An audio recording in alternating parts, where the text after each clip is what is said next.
شادی میں دلہا کو یا دلہا کے گھر والوں کو کیا دیتے ہیں؟ ہدیہ دیتے ہیں. ٹھیک، ہدیے کو کبھی لکھتا ہے کوئی؟ نوٹ کرتا ہے ہدیے کو؟ ہم کیوں نوٹ کرتے ہیں؟ کیونکہ اتنا ہی واپس کرنا ہے ان کی باری میں.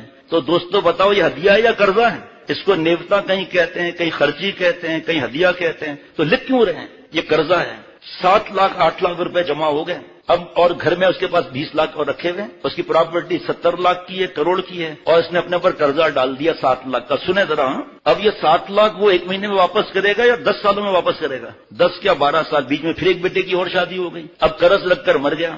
ہدیہ اسے کہتے ہیں کہ جس کے بعد کوئی طلب نہیں ہو اور اللہ کی رضا کے لیے ہو، اللہ والی محبت کے لیے ہو. یہ کوئی ہدیہ ہے؟ نعوذ باللہ. بات یہ رسم ہے، اور رسم بدعت بن کر دوزخ کا ٹھکانہ بنتی ہے.